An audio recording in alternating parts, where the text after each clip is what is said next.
Good morning and welcome to this episode of the Vision Alignment Show, where we all have to understand that we all have blindness in our lives. If we can understand that blindness, and we can take those blinders off at times, and other times put those blinders back on in order to be able to see our vision. And once we know our vision and we're aligned with our vision, because our core beliefs, our core values, our core strengths are aligned with our vision, then we're going to be more successful. We're going to be more happy, and we're going to know what we're doing is the right thing. Oh, it's so important. And I'm going to tell you that someone here today, and now we're going to talk about our episodes that are coming up after the show, but we'll talk about that after the show. And I want to bring on our guest today without any doubt. She knows her vision and how aligned it is with her core beliefs. Without any further ado, here is Lynn DelGaudio. Oh, Lynn! How are you? Good. How are you, Brian? Oh, I'm great, thank you. It's an amazing Lynn, day. It's a beautiful day. Tell me, what is your first recollection of knowing your vision? Oh, well, my first, let's say, clear and absolute recognition was after my injury in 2014. But if I'm honest and I look back throughout my life, I've had little clues, I think, little signs that maybe I've ignored or, put in my back pocket or thought, well, it sounds good, but I'm supposed to do this other thing because I want to go to do what, my parents or friends or whatever, I think I should do. And so I've had little clues all along the way, but for sure, it was after my accident in 2014. It literally smacked me in the head. Then we're going to talk about that accident when we come back. Stay right there.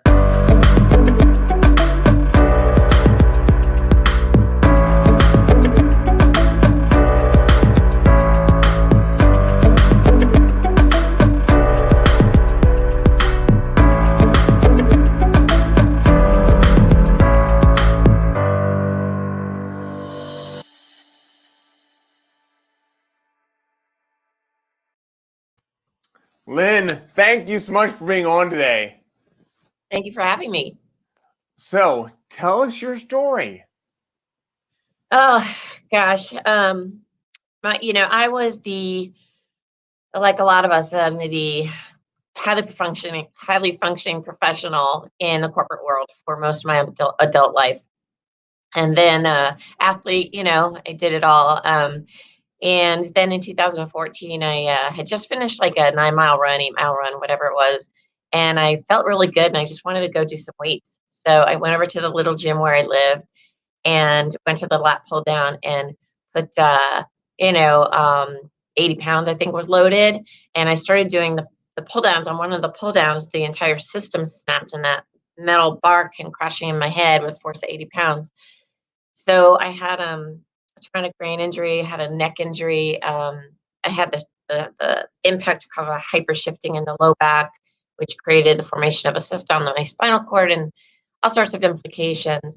It wasn't that injury that really put me on this path. It was the healing journey through the injury where I started to really realize, people would call to check on me and they would immediately kind of and I was new here to the Raleigh area. I didn't know a soul. And I worked remotely. So I didn't have a lot of close supportive relationships. So I was literally on my own to get through this healing. So, you learn to ask for help really quickly in that situation. But in the healing process, I learned when people would call and they would say, God, this is horrible. What are you going to do? You'll never run again. Aren't you mad? And when I heard that anger and these negative thoughts come into my field, I quite literally could feel my brain swell in my head, and I would get eye pain and nausea and dizziness and like a fanning, and I was re-traumatizing myself. And so I learned really quickly that bad thoughts in my field create bad responses in my body. And I relied on that communication system between the mind and body. I paid attention to it and then responded accordingly with, up here. And I was beginning to use my thoughts very deliberately. And then it turned into, I don't have to wait for a bad thought to come into my field. I actually can just pick what I want to think about. So I can be sitting there having a good day and go, well, I don't have anything negative to turn around, but what do I want to think about right now? I want to think about the ocean. And then it was like, what do I want to think about? And how do I want to think about it? I can just think of it, put an image in my head, or I can envision, the wafting, the breeze feathering over me, the salty air.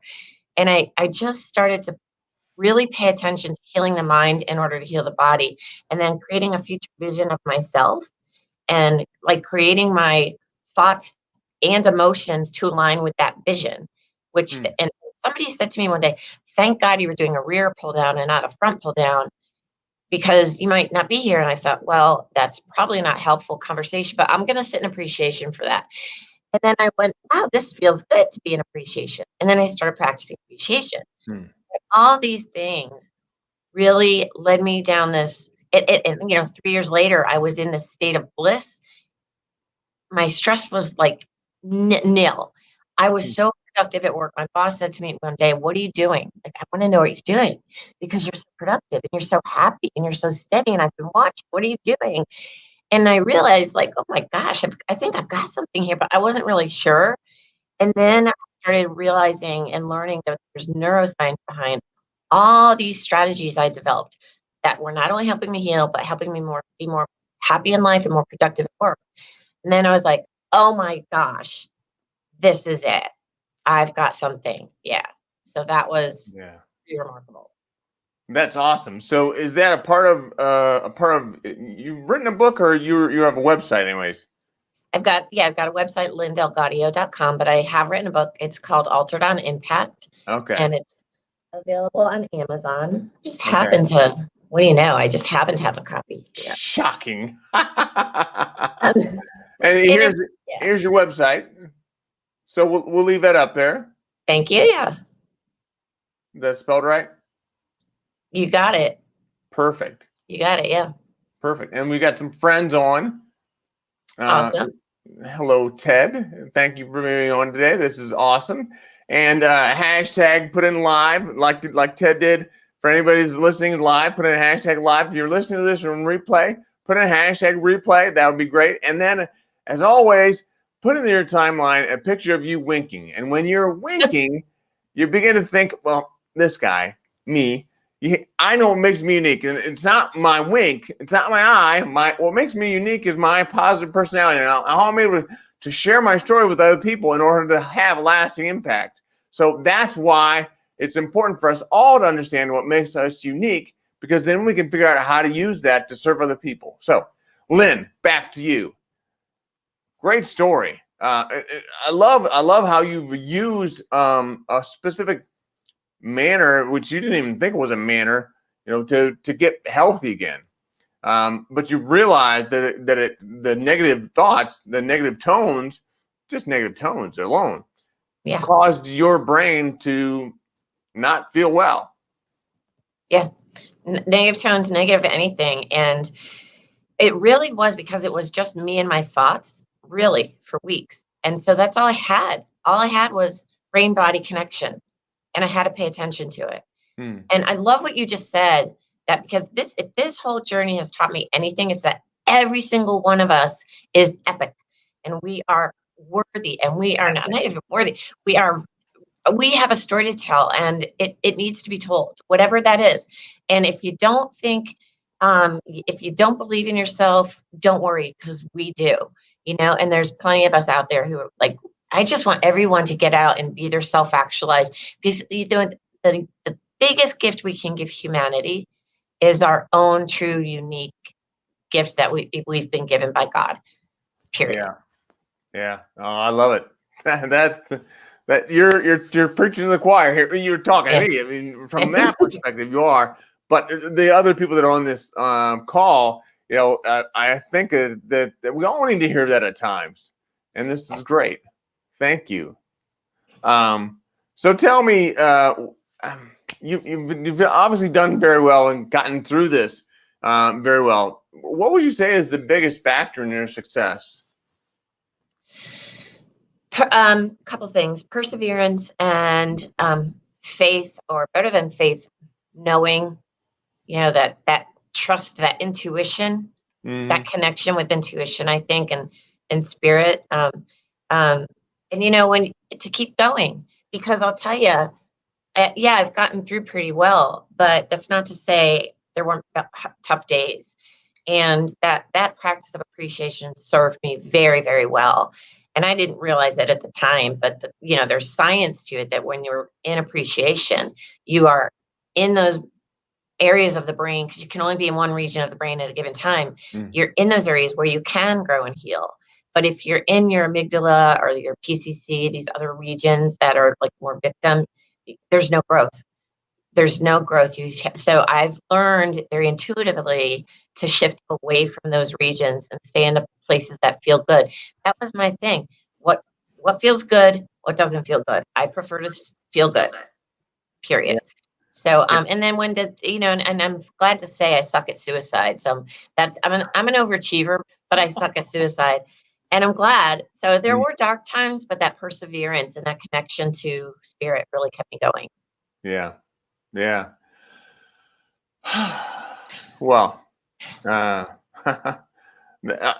glad you suck at suicide too. If I'm going to suck at anything, that's the one thing I want to suck at. But the thing is, like, I woke up the next day and I was like, oh, really? But in that moment, I was like, okay, my spirit is not giving up on me. God is not giving up on me. So who am I to give up? It was just like, it boomeranged me right back. So you tried it? Yeah. Failed miserably. Just once?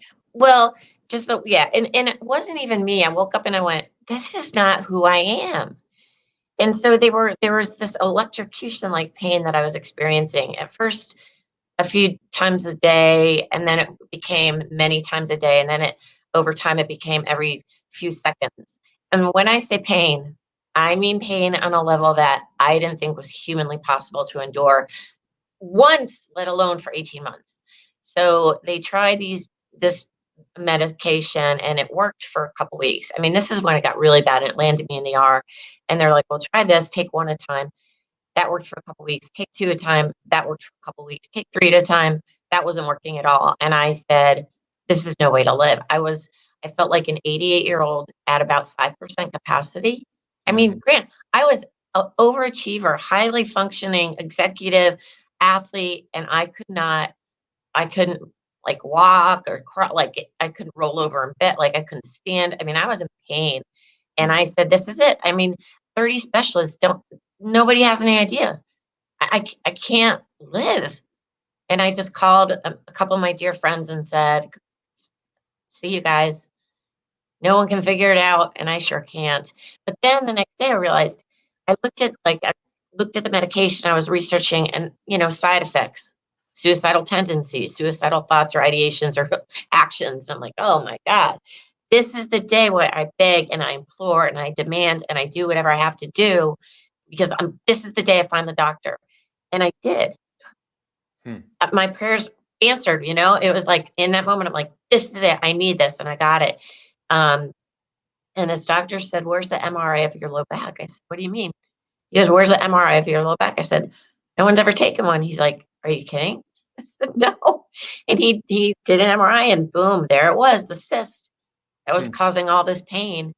And within 2 weeks, surgery and when they did operate, they hyper shifting, because images don't show the entire picture. And so the x-rays of the low back only showed so much shifting.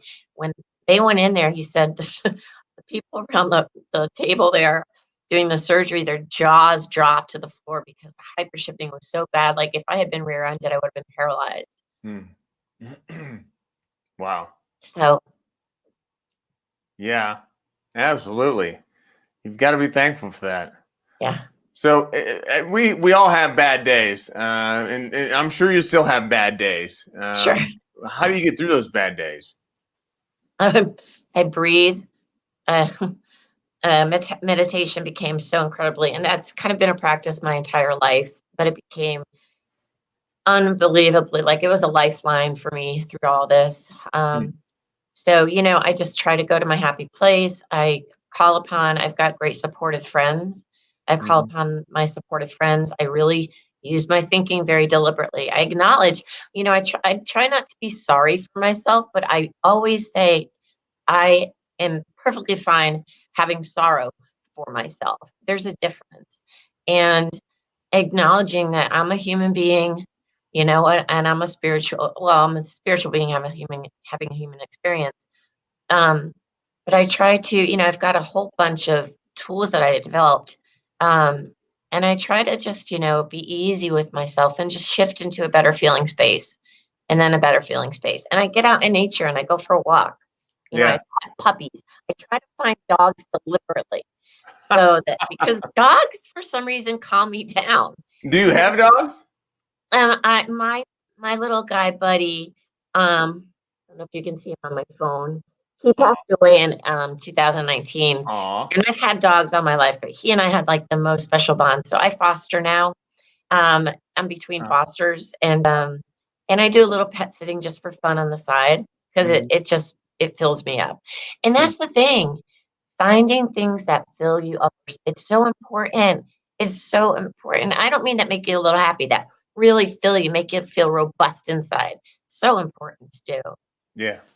Yeah. No, I definitely agree with you because I talk about finding what gives you joy. So whether it's, talking to my dad or taking a nap or, sitting by a fire, those things bring me joy. Yeah. So when I'm having a bad day, I focus on them. So it sounds like you focus on puppies. I try. Yeah, I talk to my dad too. He's dead, but I talk to him. Yeah. Yeah. I talk to my mom we Skype every, but yeah, finding however little they might seem. It doesn't have to be something huge, just little things, just simple things. And you know what? Turn the TV off. Oh, shut it down. This Yeah. is really destroying a lot of minds right now because there's so much overstimulation in a negative way. And typically, and the things I have to say, things that I've developed, kind of intuitively, they're very good at stress reduction. And typically we have one stressor maybe at a time, historically anyway, pre-COVID. Maybe there's like an earthquake somewhere, or maybe there's a mass shooting. Maybe there's stock market volatility. It's usually one thing at a time in the news cycle. But here we are now, environmental threats, physical threats, economic threats, political threats, like it's all racial. Yeah. Yeah, everything is like, get away from it. Because there's so much good in life, know? Yeah. Wow. That's great. So you've talked about tools. Tell us a little bit more about your tools. Yeah. So appreciation was a huge one. And oh, that's cute. What did Ted say? He has spina bifida along with other ailments, 3 other health ailments. He has 3 miniature schnauzers. They keep me going along with my wife and kids. That's awesome. Yeah, dogs are the best. Yeah. That's one thing. Just whatever the good feeling. And Joe's Wisconsin Lake House. Hi. I'm a badger, Mark. I'm a badger. We were talking about that before the show. So, watching hoops, right? Hey, if that makes you happy, go watch some hoops.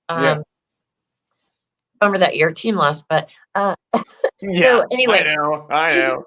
So really, appreciation is huge, huge, huge, huge. And I do this little thing I call alphabet soup. And when I'm out walking, and now because I don't run anymore, but I walk a ton. And when I'm out walking, I just sit there and I go through the alphabet with words of appreciation. So I start with a little prayer, like thank you, God, or thank you, universe, for, um, your me and my place within the universe. And then I start by saying thank you for appreciating me and bestowing good things on me and clarifying and developing me, and on and on, fulfilling and guiding and helping and inspiring and da da da da da all the way through the alphabet. And that's just fun Really? because it puts you in a state of appreciation. And again, like I was saying, I didn't realize that there is a lot of benefit to that.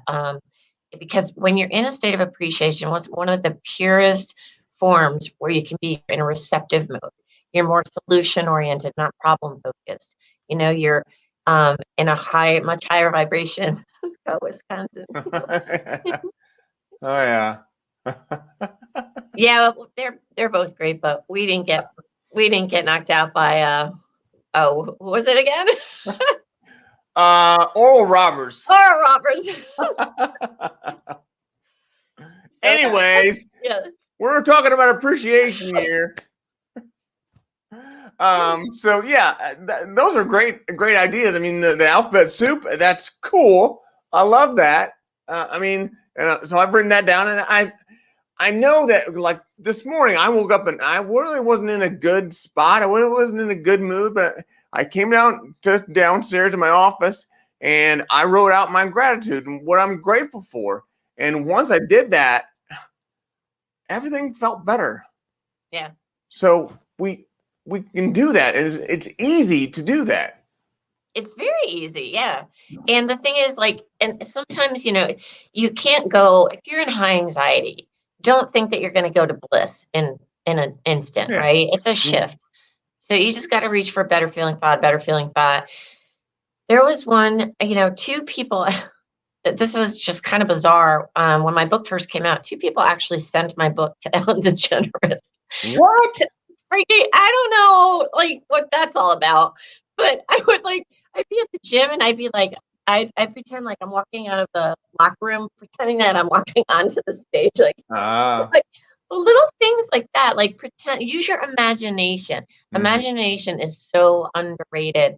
I did this other kind of trick when I'm out walking, and there was a place in the road where there were trees on each side, and the branches of these two trees formed a canopy, over the road. Yeah. And I would pretend that when I crossed that plane of where the trees form the canopy, that was my future. I was stepping with every step. I was walking right into my future. Oh, wow. And the plane, like that, my shoulders created behind me, nothing existed.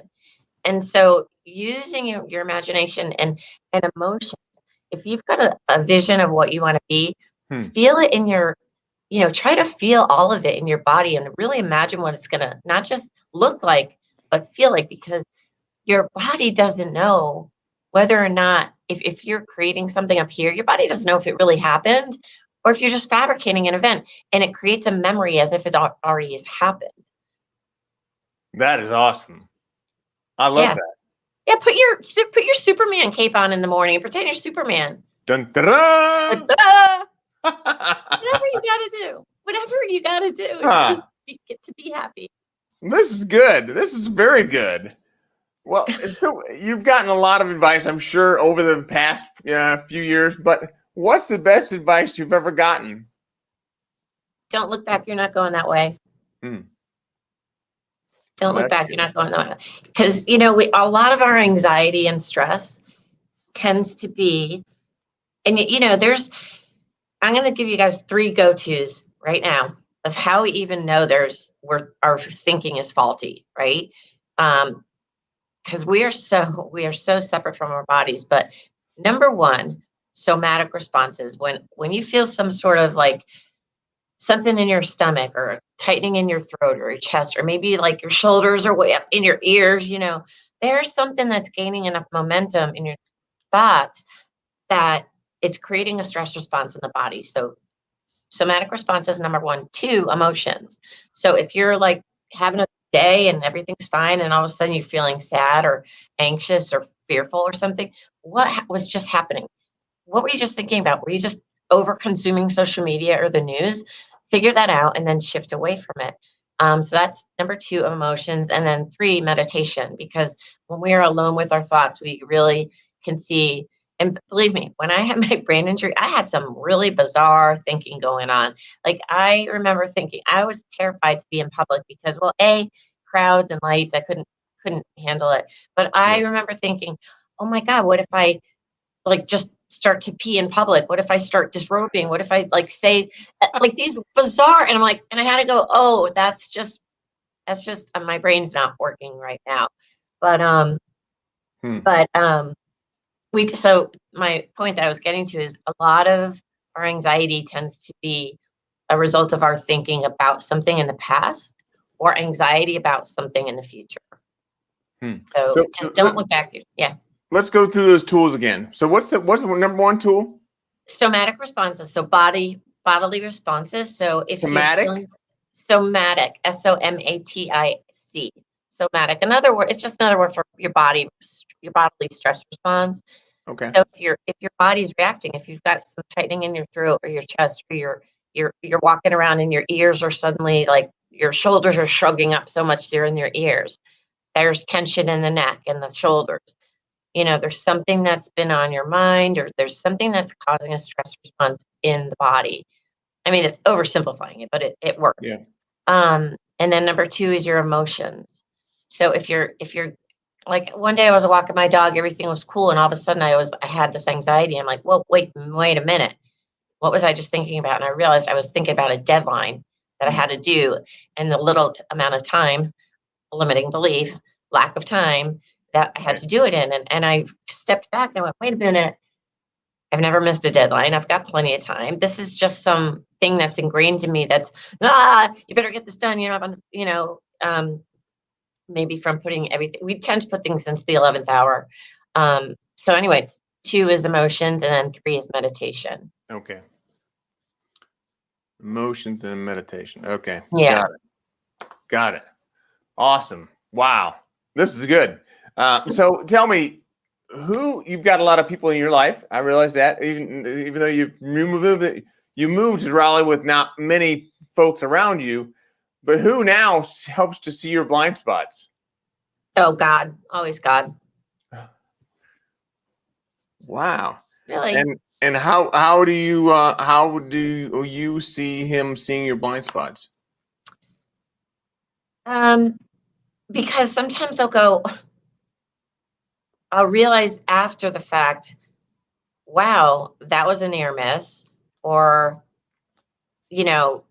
or in other words, God is not out there somewhere either. Mhm. God is in here. And maybe I last minute decided to turn right, and then behind me there was a crash, Mhm. or just little things. So spirit, I can't point to one external person, although I do have a dear friend, Riley. He knows me better than me sometimes, but yeah, my intuition. I mean, call it what you will. That source within, that spirit, God. I rely a lot on intuition, a lot, and again, meditation. Um, and the Tibetan word for meditation is gom, which is to become familiar with the mind. What is the Tibetan word for that? Gom, GOM or GHOM, Okay. gom. And it's really, yeah. So getting in touch with that spirit within, because our source is always, it never gave up on me, during my pain. It's always there supporting us. It's not going to do, and I always refer to, like, our thoughts get in our way, right? But like, Mhm. your soul, your source is like the ever-present sun, and our thoughts are really just those clouds around that sun. And our sun, our soul, is meant to shine. We get in our own way by clouding it up with faulty thinking. Yeah. Wow, this is great. I love this conversation. We need to do this again. I know we are doing it again with another show that we have called Radical Vision for Disabilities. But this is phenomenal. So I really appreciate you being on. Oh, thank you. And Yeah, it's fun. I'm sorry, we're already at the end of our time. We need to do this again soon. Okay, we will. Okay. All right. Well, thank you so much for being on. I'm going to wave you off. And when I wave you off, you can go to the green room, have as many M&Ms and whatever as you want. But then I will close out the show, and then I'll come back and I'll see you there. Okay, great. Thanks, All Brian. right, Thanks, great. everybody. Thanks, Lynn. Bye-bye. All right. Bye. Wow. What a great show.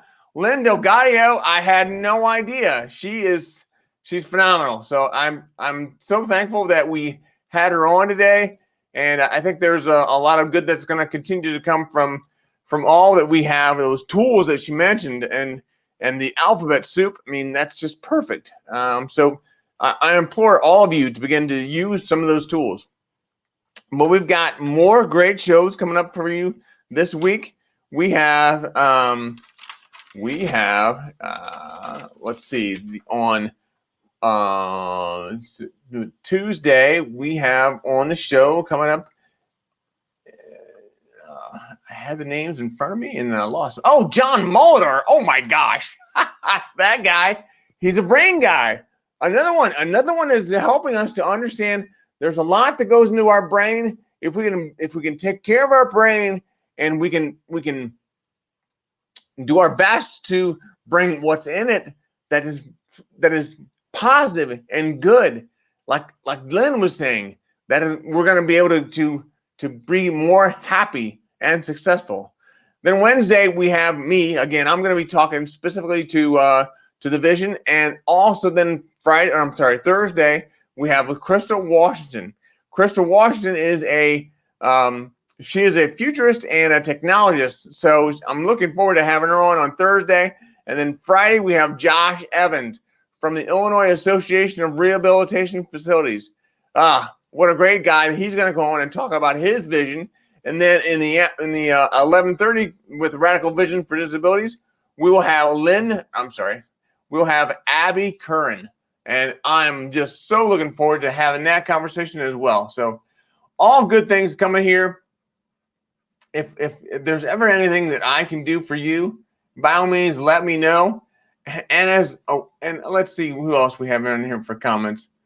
Yeah, awesome.